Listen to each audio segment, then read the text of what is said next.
Hello everybody, it is so cool to be really live back on a trade show. So where are we right now, Felix? We are in Hannover. Hannover is obviously known for the German with the least accent, so very, very accurate German which the people are speaking here. So let's start time shifting and we start with technology, and I will take you out there to our MX system. So Daniel, you are going to replace my cabinet? Yes, I will replace your cabinet. Now let's take a look. What is MX basically all about? What are the key characteristics?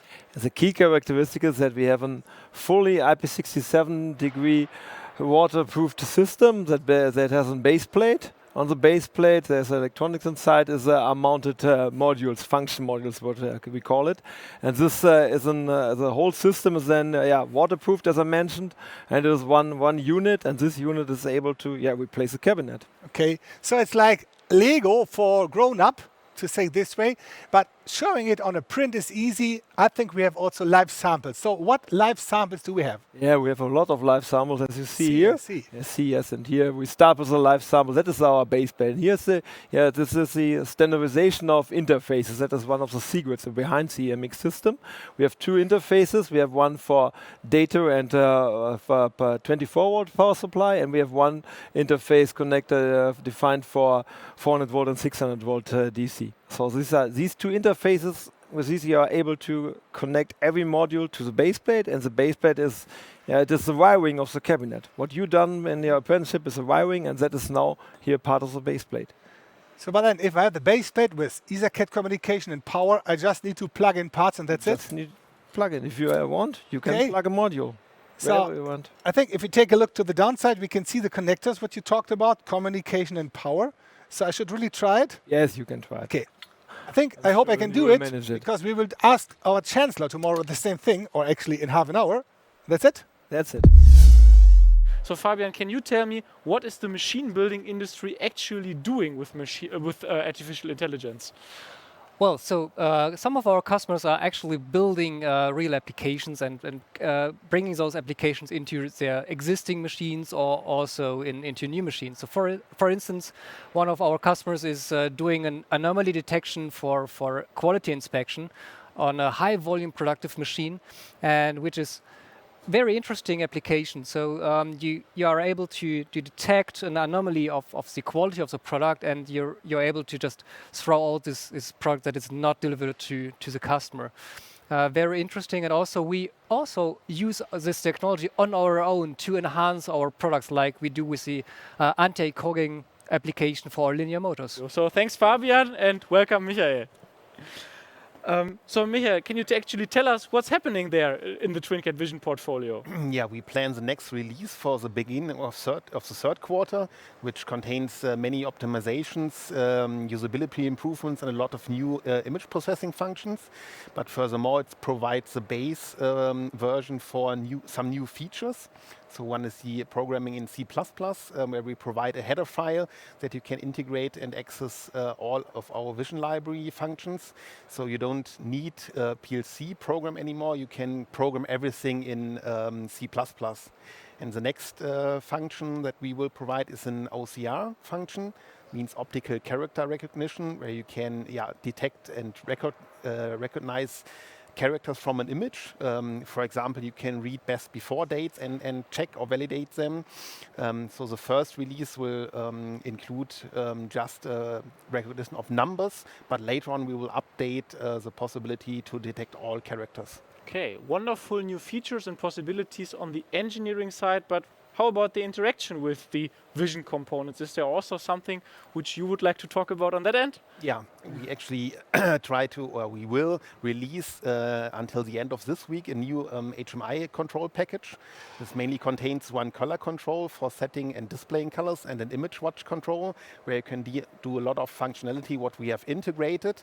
So for example, you can zoom in, scroll, draw some different shapes for region of interest, and many more features that we built in.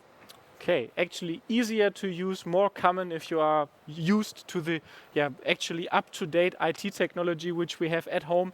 And I think this is also a very, very good keyword for our last TwinCAT expert of the day, Pascal. Thank you, Michael. Pascal, you are very much familiar with showing data, displaying data, and analyzing data.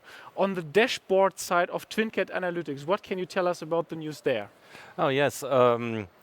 As you know, TwinCAT Analytics is providing this one-click dashboard, so it is a very easy way to generate from a TwinCAT Analytics configuration your own web-based dashboard based on our HMI, right? But of course, it is a static solution, right? For changes, you have to go back to the engineering world. But now here at the Hannover Fair, we show our interactive functions. Like you can see in this short video here, we have the option to change the size of the different controls. We can provide new positions for the controls. We can enable the controls, disable, and this really individual for each user credentials, right? And so we are much more flexible now. Heiko, there's also something going on in our embedded PC portfolio, and this is our CX56. What is this all about? Yeah, so CX56 first showed virtually last year, but now here in reality. It's based on the AMD R series, so it's embedded series. It's comparable to Core IU from the Intel portfolio. So it's not a direct successor to Atom-based devices. It's more like a in-between filler. So we have now Atom-based devices, and we have CX56 with that AMD small Ryzen device, and then we have, of course, the high-end devices, CX2000 series. And so we can really put that in the middle there, and then we have a complete portfolio. Well, every good PC needs a UPS. I think that's the next topic for new products, and that's right here.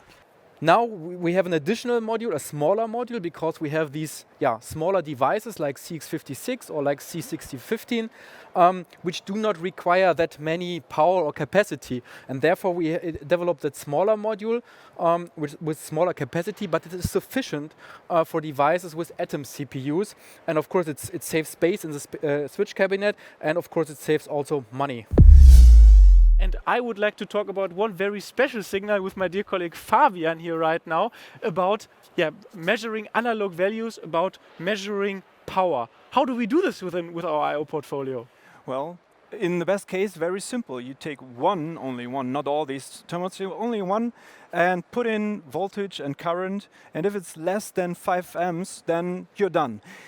Usually machines do need more than 5 amps, so probably you also need our STTs, our current transformers, which put in huge currents here and small currents here, and therefore they connect it, and then you can measure whatever you want. Here is a more difficult one, because here we now measure a differential current. So here you have only one cable going through your current transformer.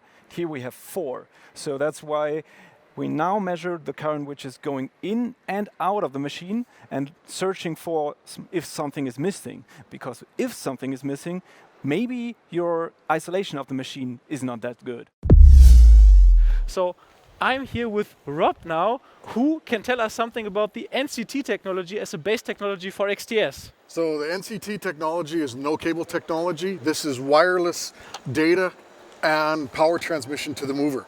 So basically we take a normal mover and we bolt on the NCT electronics, and that gives us 24 volt power, 35 watts continuous, 75 watts peak, but it also gives us all of our data communication. And from there we can add pretty much any signal that we have in our portfolio for I/O.